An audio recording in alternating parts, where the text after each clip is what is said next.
అడవిబాట వీడి జనజీవన స్రవంతిలో కలిసిన మాజీ మావోయిస్టులను కమ్యూనిస్టులంతా మాతృ సంస్థ అయిన సిపిఐలో చేరాలని సిపిఐ రాష్ట్ర కార్యదర్శి ఎమ్మెల్యే కోనంనేని సాంబశివరావు మరోసారి ఆహ్వానం పలికారు.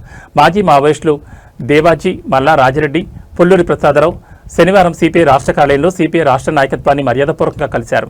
ఈ సందర్భంగా వారు సిపిఐ నేతలతో సమావేశమయ్యారు. అనంతరం సిపిఐ రాష్ట్ర కార్యదర్శి కోనంనేని సాంబశివరావు మాట్లాడుతూ కగార్ ఆపరేషన్కు వ్యతిరేకంగా సిపిఐ, సిపిఎం తదితర వామపక్ష పార్టీలతో పాటు ప్రజా సంఘాలు, ప్రజాస్వామ్య శక్తులు, మేధావులు అనేక మంది అనేక రూపాల్లో ఆందోళన వ్యక్తం చేయడంతో పాటు అడవుల్లో ఉన్న మావోయిస్టు ప్రాణాలు కాపాడబడాలని కోరుకున్నారు. ఎన్కౌంటర్ పేరుతో ఏం చేస్తారో తెలియని భయానక పరిస్థితుల్లో పాత్రికేయులు సహా అందరూ ఆందోళన వ్యక్తం చేయడం జరిగిందని తెలిపారు.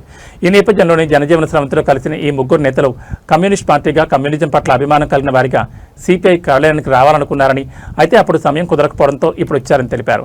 ఈ సందర్భంగా తమ కార్యాలయానికి వచ్చిన ఆ ముగ్గురికి సిపిఐ రాష్ట్ర నాయకత్వం ప్రత్యేకంగా ధన్యవాదాలు తెలిపిందన్నారు. ప్రస్తుతం తమ మధ్య మర్యాదపూర్వకంగా సమావేశం జరిగిందని, రాబోయే రోజుల్లో మరిన్ని సమావేశాలు జరిపి వారి భవిష్యత్తు ఏమిటి అనే దానిపై చర్చిస్తామని, తమ ఆలోచనలను వారితో పంచుకుని తెలంగాణకి, దేశానికి మంచి జరిగే విధంగా నిర్ణయాలు తీసుకుంటామని వెల్లడించారు. తద్వారా దేశంలో మత్తోన్మాద, ఫాసిస్ట్ శక్తులకు వ్యతిరేకంగా బలంగా నిలబడగల శక్తి కమ్యూనిస్టు ఉద్యమాందేనని అభిప్రాయపడ్డారు. త్వరలో అందరూ కలిసి మరోసారి సమావేశమై తమ రాజకీయ అభిప్రాయాలను స్పష్టంగా వెల్లడిస్తారని కోనంనేని సాంబశివరావు చెప్పారు.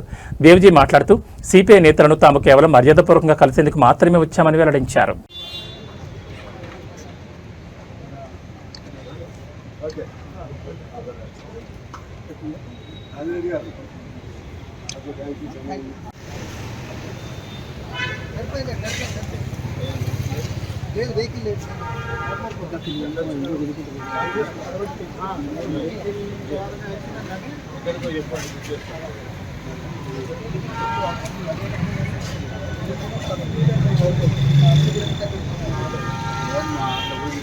Wow.